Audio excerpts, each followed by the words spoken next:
Et donc, nous, on veut modéliser la structure relationnelle, qui est la médiostructure du dictionnaire. On veut modéliser la structure relationnelle du lexique mental. L'idée, c'est que dans votre tête, vous avez votre lexique, c'est un ensemble d'unités lexicales, et puis il y a des tas de connexions. C'est comme ça que quand vous accédez à une unité lexicale, vous suivez un chemin, et donc votre modèle doit encoder des chemins entre unités lexicales. Et évidemment, pour chaque unité lexicale, des informations individuelles. Dans votre modèle, quand vous faites l'entrée pour punaise, cette unité lexicale qui sera un nœud de votre réseau, il faut dire que c'est féminin. Donc, les nœuds de votre réseau ont des propriétés individuelles en plus de leurs propriétés relationnelles. Donc, c'est un réseau et la terminologie. Là, on entre dans une partie un peu formalisante, mais vous vous inquiétez pas, c'est juste... D'abord, il y a des gens parmi vous, peut-être, qui ont un bon niveau en maths, et il y en a qui n'ont pas un bon niveau en maths, mais qui aiment ça. Il y en a qui détestent ça. Okay? Donc, I will be catering for everybody. Et donc, je vais m'en tenir à un niveau un peu vulgarisant, mais pas trop, pour que les gens vraiment qui veuillent creuser la chose puissent aller un peu plus loin. On peut aller un peu plus loin sans faire des maths très avancées, hein. Ne vous inquiétez pas, relativement élémentaire. Mais comme votre vie est mise dans des réseaux, je pense que c'est bien d'avoir une vision non naïve de ce que c'est connaître un peu à propos de cette chose-là. Donc quand on parle de réseau, on parle d'une structure où il y a des nœuds, on peut appeler ça des nœuds et des relations, il y a différents termes. Mais en gros, c'est ça, un nœud. Donc pour un réseau lexical, les nœuds, c'est principalement des unités lexicales. Punaise 1, punaise 2, punaise 3, etc. Les relations, c'est principalement des relations paradigmatiques, donc de sens, et des relations syntagmatiques de combinatoire, essentiellement. Alors, les indices qu'on peut trouver que c'est comme ça, parce que moi, je peux dire, voilà, la langue, c'est comme ça, c'est un réseau lexical, et puis le réseau lexical, tu as des nœuds qui sont les unités lexicales, et puis des relations de ce genre-là. Mais tout le monde ne pense pas ça. Dans la psycholinguistique des années 70, 80 et encore maintenant, on va voir, on propose plutôt des modèles taxonomiques, où le lexique, c'est des classes, des sous-classes et des sous-classes, etc. Donc ça peut être complètement différent, même si on a une sorte de modèle relationnel. Alors les manifestations, la morphologie nous dit toujours beaucoup de choses. Donc moi, je ne suis pas du tout un morphologue, je suis un consommateur de théories morphologiques, mais mon champ de compétences s'arrête assez rapidement. Mais la morphologie, évidemment, nous dit beaucoup de choses. La morphologie dérivationnelle nous parle de dérivation en la formalisant, justement. Et la dérivation, c'est une relation. Camion, camionneur. Okay, donc, ces phénomènes morphologiques nous parlent de relations. Ils nous parlent que nous avons un nœud, nous avons l'unité lexicale camion, et nous en créons un autre, camionneur, et on le crée parce qu'en fait, on établit en même temps un lien entre camion et camionneur, de par la définition de camionneur et la définition de camion. Donc la morphologie nous dit beaucoup. Moi, je pense aussi que quand on écoute comment les gens parlent, et surtout quand ils ont des problèmes, ils font des erreurs, ils ont des hésitations, etc., c'est très intéressant. Je pense qu'il y a beaucoup de phénomènes qui sont révélateurs, justement, de l'accès lexical basé sur la relation. Je vous ai mentionné le fait qu'on voit des fois les gens appliquer opérin, parce qu'ils sont là, on sait qu'ils cherchent un verbe qui sert à ça, puis ils ne le trouvent pas ou ils prennent le mauvais. Donc, c'est comme cette chose-là s'explique très facilement si on dit ils ont voulu appliquer opérin. Finalement, ça va être beaucoup plus vasouillard si on cherche d'autres types d'explications. Donc ça, je pense que l'encodage, décodage, c'est très, très intéressant à observer pour manifester ce type de structure. Mais ça ne veut pas dire qu'il y a des relations, en tant que locuteur, quand on accède à une unité lexicale, que c'est nécessairement en suivant un lien paradigmatique ou syntagmatique. Je cherchais un terme ce matin, je ne sais plus lequel, un nom de quelqu'un. Et j'arrivais pas à le trouver. Je me dis, mais bon, c'est pas la sénilité, parce que l'autre jour tu disais, tu trouvais pas un terme parce que tu avais peur que ce soit un signe de démence. Non, c'est juste que je faisais l'hypothèse, comme c'était le nom d'un Allemand, je sais pas pourquoi, que ça commençait par un H et ça commençait par un W. Et tant que je cherchais un nom qui commençait par un H, je l'aurais jamais trouvé. Donc évidemment, vous voyez, c'est pas de la relation de fonction lexicale, c'est purement sur le signifiant. Donc ça a été beaucoup étudié, ce tip of the tongue problème, etc. C'est révélateur et ça montre que des fois l'accès se fait juste par ça. Ça y est, j'ai encore perdu. J'avais une discussion avec mon fils il y a longtemps, il avait peut-être 11 ans, 12 ans, on était dans un coin où il y avait beaucoup de vieux châteaux forts. On parlait plutôt français, parce qu'on parle plutôt français, mais bon, des fois on passe à l'anglais. Mais on était en français et on regardait un château fort, donc un vieux château fort un peu déprimant, parce que beaucoup de gens avaient été massacrés autour et dedans. Et puis, là, je cherchais le nom pour, vous savez, cette espèce de cercle d'eau qu'il y a autour d'un château fort. Mais je cherchais en français. Uniquement le terme anglais me venait, bon, mais impossible de retrouver le terme dans ma langue maternelle. Et j'ai fini par le retrouver parce que c'était même pas un problème de signifiant, c'était un problème de combinatoire. Je me souviens que c'est féminin pluriel. Je me souvenais que je savais, c'est pas la première lettre ou le premier son, c'est féminin pluriel. Il n'y a pas autant de noms qui sont féminins pluriels dans le lexique. Et j'ai fini par retrouver les douves, donc c'est les douves, mais parce que je cherchais un nom français féminin pluriel, j'ai réussi à y accéder. C'était très frustrant, mais en même temps très intéressant, parce que on voit que l'accès lexical, bon, potent, mais en fait c'est l'accès lexical, tout joue, le signifiant, etc. Mais si par exemple, pourquoi je cherchais une unité lexicale qui en français est féminin pluriel, c'est parce que j'étais à Châteaufort et je cherchais l'unité lexicale qui est en lien paradigmatique avec Châteaufort et qui veut dire le cercle d'eau qui entoure un château fort, donc qui est en relation paradigmatique. Donc je poursuivais ce lien paradigmatique-là, mais je n'arrivais pas à accéder pour des raisons bizarres. Et c'est ce truc tellement bizarre de la morphologie, de l'unité lexicale qui m'a permis de retrouver. Donc, ce que je dis là ne veut pas dire que si justement on fait des mesures, on examine et tout, il n'y a pas d'autres phénomènes et qui sont super importants.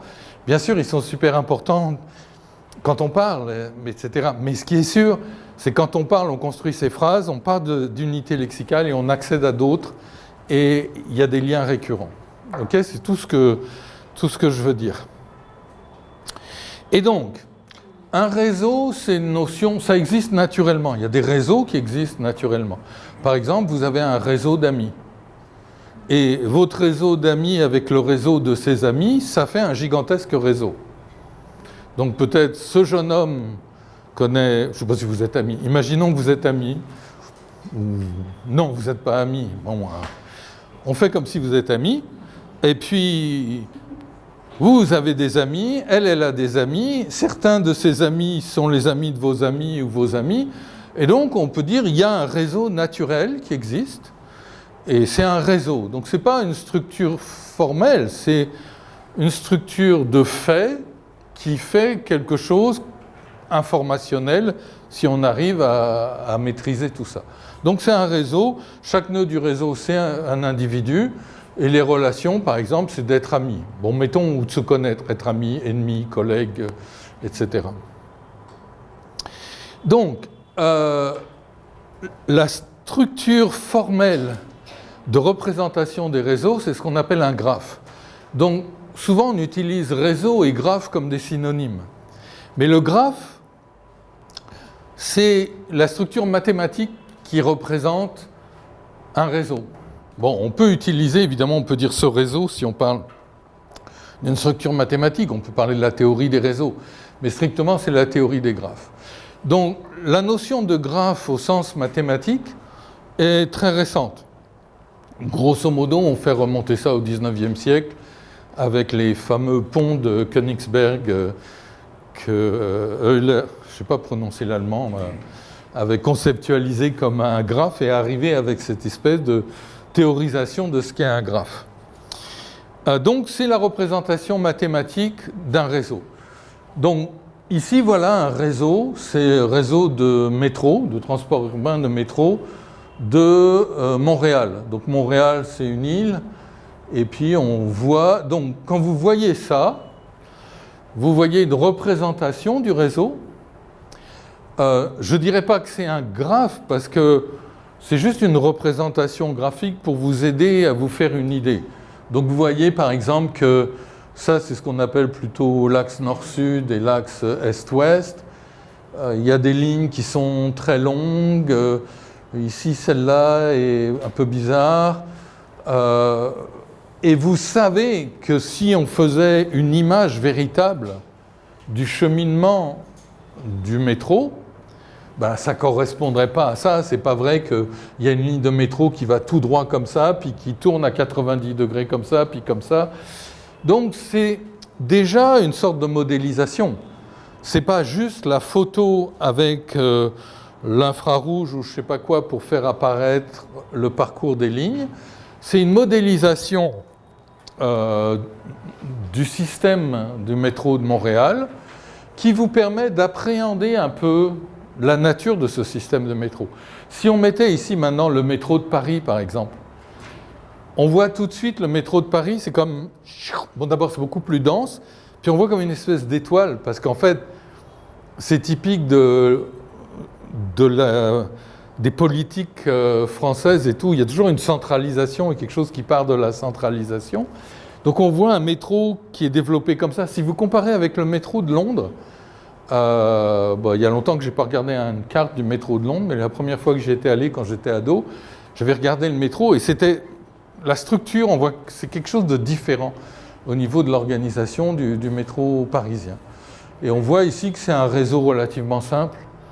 Il n'y a pas beaucoup de nœuds du réseau et donc chaque nœud est modélisé, est représenté ici et correspond à une station de métro. Donc un nœud, c'est une station de métro et une relation, c'est une liaison par métro, par train, entre deux stations.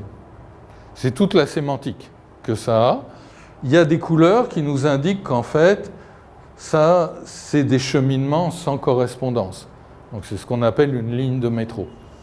Donc c'est déjà un modèle de la structure du métro montréalais et donc de ce réseau, parce que c'est un réseau urbain comme on dit, et c'est un modèle de ça, et donc c'est un réseau formalisé.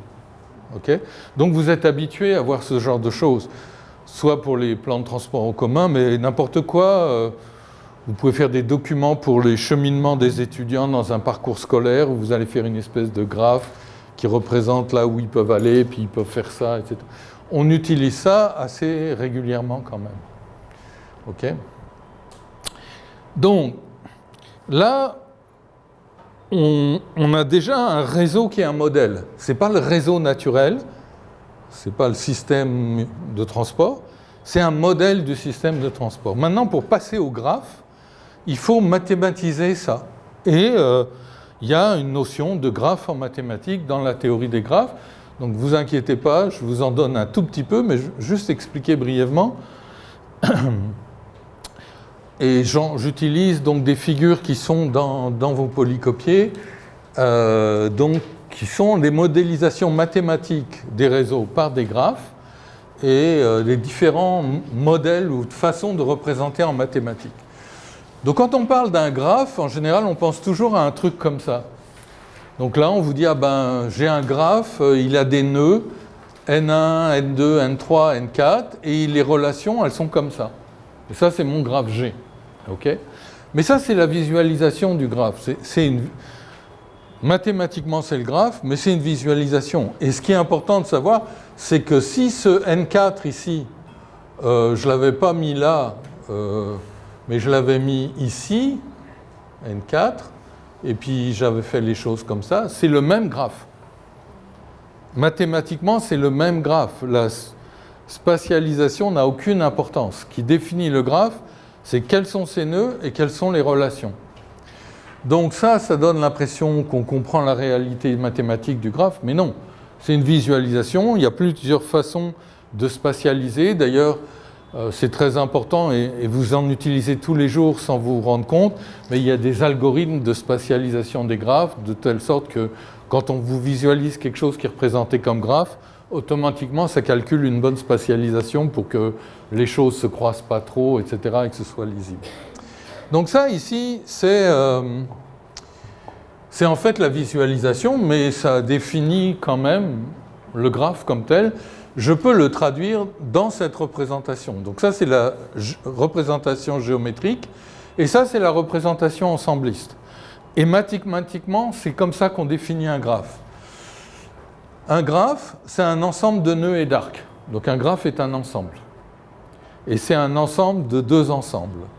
Alors, on va définir un graphe G, on dit c'est un ensemble N de nœuds et un ensemble A d'arcs. L'ensemble N de nœuds, c'est N1, N2, N3, N4.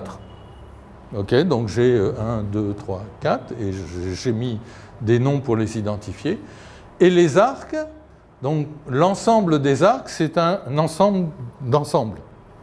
Ok, donc ça veut dire, si je dis que j'ai N1, N2, ça veut dire que j'ai une relation entre N1 et N2. Ok, donc mathématiquement, c'est ça un graphe. En fait, c'est ça qui compte véritablement. Après, ça, c'est une structure qui permet la compréhension humaine. En regardant ça, on appréhende assez bien ou on représente assez bien le graphe. Et ça, il y en a d'autres structures. Ça, c'est ce qu'on appelle une matrice d'adjacence. Donc, je ne rentre pas dans les détails, mais c'est des matrices avec des 0 et des 1 ici. Mais il peut y avoir des valeurs probabilistes aussi, justement pour pondérer, qui en fait sont un encodage matriciel de la même chose. Ok ? Et donc, si vous voyez, par exemple, on a N3, N2, on a 1, et donc ça veut dire qu'il y a un arc entre N3 et N2. Ok, et donc, par exemple, N4 et N1, c'est 0, ben, il n'y a pas d'arc entre N4 et N1. Donc, ces matrices-là, ça, on peut passer ça dans des programmes, etc. Et on peut faire des calculs sur les graphes avec ce type de structure, des matrices. En fait, les gros calculs qui se font sur des structures relationnelles de graphes se font sur des matrices, c'est du calcul matriciel, et donc c'est très efficace, c'est très, très puissant, etc. Donc quand on calcule sur un graphe, on utilise ça ou d'autres types de structures, donc une structure qu'on appelle vectorielle, par exemple, quand il y a des probabilités, donc on a des vecteurs et les calculs se font dessus. Ok ? Donc c'est ça, un graphe au sens mathématique. C'est un encodage. Donc quand je vous montre le réseau, un extrait du réseau lexical du français, je vous le visualise comme ça. Ok ? Mais en fait, strictement parlant, c'est ça. Alors ça, c'est ce qu'on appelle un graphe non orienté. Et ça, c'est ce qui nous intéresse, nous, c'est un graphe orienté. Ça veut dire que ce n'est pas la même chose de dire qu'il y a une relation de N1 à N2 et une relation de N2 à N1. Okay, on pourrait tout à fait avoir en même temps cette relation-là. Donc si ça vous intéresse, parce que c'est quand même très vulgarisant, le chapitre 6 du bouquin avec Melchuk, c'est un chapitre qui vraiment parle des fonctions lexicales et de leur rôle dans le réseau lexical de la langue. Et il y a une partie qui donne quelques bases terminologiques et mathématiques sur les réseaux. Donc ça, c'est un réseau non orienté, ça, c'est un réseau orienté. Et vous avez des réseaux orientés ou non orientés étiquetés, donc, où chaque arc est étiqueté. Donc vous voyez que, par exemple, pour nous, non seulement c'est orienté, mais c'est étiqueté. Lui, c'est un synonyme de lui. Donc j'ai l'étiquette sin pour la... Et lui est aussi un synonyme de lui. Donc, quand on considère les liens de fonction lexicale, on parle d'un réseau orienté, c'est profond qui a un manque de désir, c'est pas désir qui a un manque de profond. Et puis ils sont étiquetés, on identifie les valeurs. Donc souvent les gens qui travaillent avec des grands réseaux lexicaux, en fait ces réseaux ne sont pas construits à la main. sont construits automatiquement par analyse de co-occurrence sur des corpus. Le résultat, c'est que d'une part, les nœuds, ce n'est pas des unités lexicales, c'est plutôt des vocables. Donc un nœud, c'est un regroupement de plusieurs sens. Et ensuite, il n'y a pas d'étiquetage des relations. On ne peut pas savoir si ça c'est un magne et ça c'est un verre, par exemple, ou n'importe quoi. Donc on sait qu'ils ont une proximité relationnelle à cause des co-occurrences dans les textes, mais on ne peut pas diagnostiquer exactement de quoi il s'agit. Donc souvent ces réseaux-là, ils sont là, mais c'est des réseaux ambigus, ou des graphes ambigus. Le nœud lexical, ce n'est pas une unité lexicale, c'est une forme avec tous les sens qu'elle peut porter. Donc vous aurez par exemple ici lit, et lit, il sera connecté à se coucher, dormir, rivière, déborder de son lit, etc. Et donc vous voyez, évidemment, ce n'est pas comme ça dans nos têtes que le lexique est structuré. Parce que quand je pense à lit et à propos d'une rivière, je m'en fous qu'il y ait le lit, le sofa, etc. À moins justement que je veuille faire des blagues. Ça va?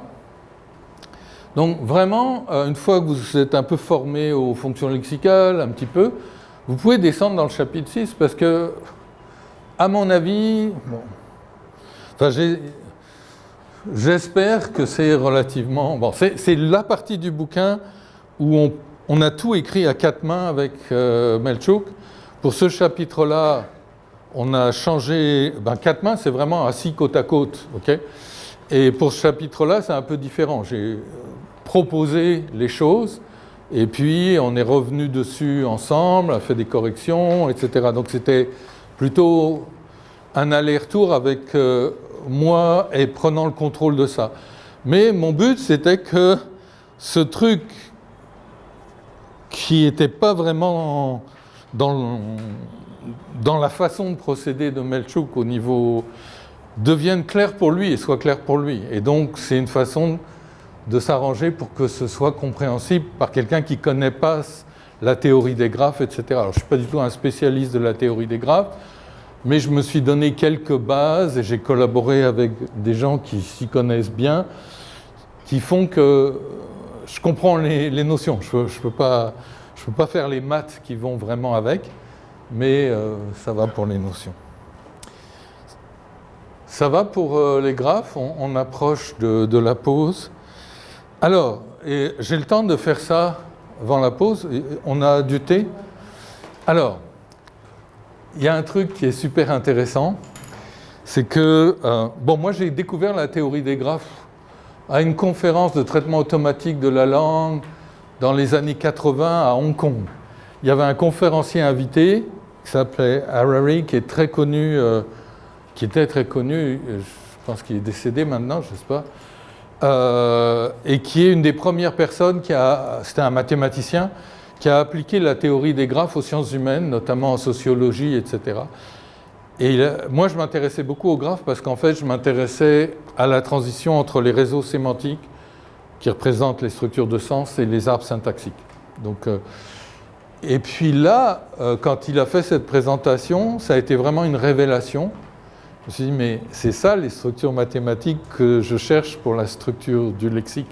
Parce que ce n'est pas la représentation d'une phrase, c'est la structure du lexique, c'est exactement ça. Et il a fait un bouquin, pas vulgarisant, mais bon, c'est un peu entre les deux, dans les années 60 ou 70, je ne sais plus, j'ai oublié le titre, qui présente la théorie des graphes pour les gens des sciences humaines. Grosse révélation. Et donc, j'étais très intéressé par ça. Et dans les années, fin des années 90, je suis tombé sur un article d'un informaticien, mathématicien français qui travaille dans le traitement automatique de la langue, qui s'appelle Bruno Gaume, qui présentait, il était à Toulouse, et il présentait un type de graphe particulier qui s'appelle les graphes petit monde, ou le réseau petit monde. Et en fait, donc, c'est des graphes, et l'hypothèse, l'idée était que le lexique est structuré comme un graphe petit monde. Alors, un graphe petit monde, c'est un type de graphe qui a des propriétés géométriques. En théorie des graphes, on appelle la topologie du graphe, la structure relationnelle globale des graphes. Okay, donc par exemple, je ne sais pas, un graphe qui sera comme ça, ou un graphe comme ça, avec des blocs de nœuds, ou au contraire, aucun regroupement de nœuds, etc. Ça se fait par l'analyse du système de relations qu'il y a dans le graphe, ça s'appelle la topologie du graphe, le travail sur la topologie, donc c'est très très développé en maths et en informatique pour le calcul sur les structures de réseau. Et il y a eu une conceptualisation d'un type de graphe qu'on a appelé les graphes petits mondes. Ça a été fait, je crois, à la fin des années 80. Et les graphes petits mondes, alors qu'est-ce que c'est ? D'abord, il faut savoir que c'est typiquement la structure des graphes qui émergent de façon naturelle dans un cas où on a un très grand ensemble d'entités et qui sont mises ensemble par des relations individuelles entre entités. Donc dès que vous avez dans le monde physique ou abstrait quelque chose qui a un très grand ensemble d'entités, et chaque entité ayant des relations individuelles, la structure topologique du graphe qui émerge naturellement, ça va être ce qu'on appelle, ça aura les caractéristiques d'un graphe petit monde. Donc les graphes petits mondes que vous connaissez, c'est vos réseaux sociaux. Okay. Donc qu'est-ce que c'est qu'un réseau social ? C'est un système d'entités, donc chaque compte individuel qui émerge naturellement. Machin décide de se faire un compte, d'en faire deux, etc. Qui se tisse naturellement, parce qu'on like quelque chose ou pas, enfin donc je connais pas bien tout ce vocabulaire, mais vous suivez telle personne, etc. Donc suivre quelqu'un, c'est une relation, vous comprenez ? Donc vous créez votre compte, Ujwala a son compte, et vous suivez son compte, Facebook ou que sais-je. Donc il y a deux nœuds qui existent, et puis il y a une relation qui existe, et ça émerge naturellement, et il y a des millions de nœuds, et des millions de relations. Et naturellement, ce graphe que vous obtenez, si mathématiquement on l'évalue, il a la structure d'un graphe petit monde. Le lexique, c'est pareil, c'est un phénomène naturel d'unités lexicales qui existent, qui disparaissent, apparaissent, et qui ont des connexions individuelles. Et bien le lexique, et nous, en utilisant les fonctions lexicales, on l'a en quelque sorte démontré, on a construit notre graphe sans y penser, et après, quand on a mesuré, quand le graphe était assez grand, on s'est aperçu que c'est bien une structure de graphe petit monde qui émergeait. Alors, qu'est-ce que c'est qu'un graphe petit monde ? Très simplement, sans utiliser des mesures mathématiques ou des concepts mathématiques, d'abord, c'est un graphe qui est très grand. Donc, le lexique, c'est un graphe qui est très grand, si chaque nœud, c'est les unités lexicales. Donc, il y a beaucoup de nœuds. Par contre, par rapport au nombre de nœuds, chaque nœud individuel est le point d'arrivée ou de départ de relativement peu de relations, en moyenne. Donc, il y a des centaines de milliers d'unités lexicales, véritablement, dans le lexique. Mais pour une unité lexicale donnée, normalement, elle ne va pas être le point d'arrivée ou de départ de 2000 relations. En moyenne, si on fait la moyenne sur tout le graphe, la moyenne, ce sera en gros une dizaine ou une douzaine de relations entrant ou sortant. Donc, très grand, beaucoup de nœuds, proportionnellement, même s'il y en aura beaucoup, parce que le graphe est très grand, ce qu'on appelle la densité moyenne, la densité d'un nœud, en fait, c'est le nombre d'arcs entrants ou sortants. La densité moyenne est relativement basse. Deuxième chose, ça le définit donc comme un réseau très dispersé. Géométriquement, on le conceptualise comme il y a un nœud qui peut être là et un autre là. Si c'était au contraire un nœud avec une haute densité moyenne, on verrait un graphe qui est plutôt comme ça. Donc c'est comme un monde, c'est comme le monde. Et là, il y a monsieur, monsieur Martin, qui est mon voisin, et puis il y a monsieur Antonio, qui est gardien de moutons quelque part en Uruguay. Okay, c'est comme ça. Martin n'a pas beaucoup de connexions, Antonio n'en a pas beaucoup sur Facebook non plus. Mais il sera toujours possible de trouver un chemin relativement court entre Martin et Antonio. D'où l'expression anglaise « Oh, that's a small world ». Donc, ah, mais vous connaissez, c'est marrant parce que, oui, j'ai ma cousine à New York qui a comme pâtissier monsieur machin, et c'est donc votre cousin. Ouais. It's a small world.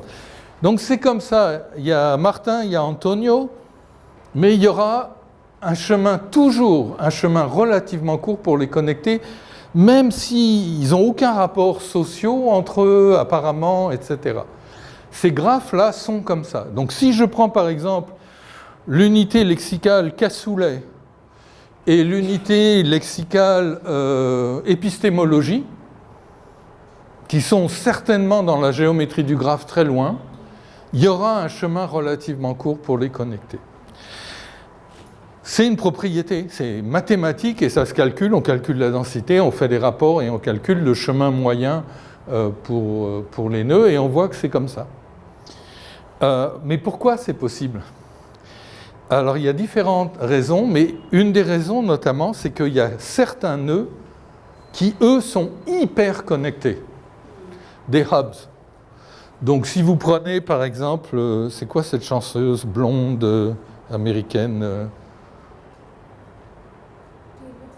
Taylor Swift, c'est ça. Imaginons qu'elle a un compte Facebook, j'imagine. Donc je prends le compte Facebook de Taylor Swift et je prends le vôtre. No offense, ben, peut-être que vous êtes une chanteuse très célèbre en Inde et dans plein d'autres pays de la région. Mais bon, grosso modo, si on compare votre densité en tant que nœud du graphe et sa densité, on voit que elle, ça va être peut-être des millions d'arcs pour un nœud. Et donc ces nœuds, c'est comme des hubs qui font des raccourcis, parce que peut-être que Martin, il est connecté à Taylor Swift, et que Antonio aussi, il suit Taylor Swift. Donc déjà, en 2 étapes, on va aller de Martin à Antonio parce qu'il y a ça. Dans le lexique, c'est pareil. Vous avez des unités lexicales qui sont des hubs. Donc par exemple, je ne sais pas, punaise de lit a peu de connexions directes, mais l'unité lexicale animale, par contre, est très connectée. Déjà, parce que c'est un terme générique. OK ? Ou un collocatif qui fonctionne avec plein de choses, comme intensément. Sa densité est très importante. Donc, dans le lexique, vous avez aussi ces hubs, ces nœuds hyper connectés qui permettent de raccourcir les chemins. Donc, c'est un peu comme les personnalités sur les réseaux sociaux qui font que le réseau social va devenir petit monde. Et puis, il y a une autre caractéristique des graphes petit monde, c'est que ils ont ce qu'on appelle donc ils sont très dispersés, mais ils ont un taux de clusterisation, un taux d'agrégation élevé. Ça veut dire que dans ce truc très dispersé, on trouve comme des moutons de poussière en français, là, des tas de trucs, des agglomérats, de nœuds qui forment un espèce de petit système où tout est très proche. Ben, ça se comprend aisément, ça veut dire vous allez rentrer dans des champs sémantiques, par exemple, où vous aurez des unités lexicales très interconnectées. L'idée, c'est que dans ces réseaux-là, si vous avez un nœud qui est connecté à un autre nœud, et cet autre nœud est connecté à ce nœud-là, il y a une probabilité plus élevée que l'aléatoire que ces deux-là soient aussi connectés. C'est comme ça. Ce n'est pas une nécessité, mais il y a une probabilité supérieure à la probabilité neutre. Et du coup, ça va former des agrégats qu'on appelle des clusters. Donc c'est comme sur un réseau social. Vous allez trouver des espèces d'agrégats de gens en fonction. Donc c'est ça un graphe petit monde, c'est un phénomène mathématique naturel. Il y a des lois mathématiques dans la nature. Et une des lois mathématiques très importantes, c'est ça. Et ça vaudra pour tout phénomène naturel où on a un grand ensemble d'entités et qui sont en connexion individuelle. Si c'est un truc naturel, comme ça, qui émerge, bon, des fois même non naturel, ça pourrait être, Et à partir du moment où on connaît ces propriétés, on peut faire des algorithmes qui nous permettent, par exemple, d'extraire des classes, de faire des inférences sur, justement, comme ici, par exemple. Regardez comme je suis ben bon maintenant. Cette histoire-là, faire une inférence que, puisque j'ai dit ça et ça, peut-être que ça existe. Et ça peut expliquer aussi certaines choses qui se passent. Oui. Telle unité lexicale à tel collocatif, telle unité lexicale à tel collocatif opérin, peut-être qu'il y a une fonction lexicale paradigmatique de quasi-synonymie ou quelque chose comme ça qui les relie. Et ça, c'est super beau. Donc il faut savoir que ça existe, parce que pour nous, en tant que lexicologue, il faut savoir que le lexique est régi par ça. Donc il faut comprendre un minimum de ce qui se passe, parce que l'apprentissage, la recherche de retour, la récupération de l'information lexicale, tout ça fonctionne là-dessus. Puis même pour votre vie de tous les jours, il faut que vous sachiez. Parce que quand vous vous connectez à un réseau social, vous entrez dans un graphe petit monde. Et là, vous avez tous les algorithmes qui connaissent la topologie des graphes petit monde, qui sont hyper efficaces. Pourquoi ? Parce qu'ils font des inférences à la base de votre position dans la structure topologique et de ce que la mathématique nous dit à propos de ce qui pourrait être ou devrait être. C'est pour ça que ces réseaux peuvent inférer des choses à votre propos, qui ne sont pas là, elles ne sont pas représentées. Mais c'est comme des hypothèses algorithmiques qui sont basées sur les propriétés du graphe petit monde et donc les probabilités qu'on peut générer à partir de ça. C'est pour ça que c'est hyper puissant. Pour le plus grand bien, peut-être dans certaines applications, mais le plus grand mal aussi. Donc il faut savoir que c'est comme ça. Et puis donc,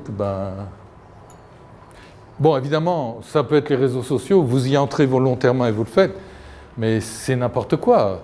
Vous avez des algorithmes qui tournent 24 heures sur 24. Le fait d'utiliser votre carte de crédit à tel endroit et quelqu'un d'autre l'a utilisé, etc., etc., vous avez des systèmes qui analysent ces graphes-là, et qui savent plein de choses, et bon, qui les utilisent beaucoup à des fins commerciales. Mais les fins commerciales ou les fins politiques ou sociales en général. Donc, le monde est comme ça, il faut le savoir. Mais, comme tout, il y a des bonnes applications.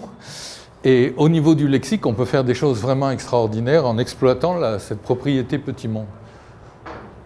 Et on s'arrête, c'est parfait, avec une tasse de thé. So, in case this is not your cup of tea. Donc je vais me remettre au début. Donc c'est la pause.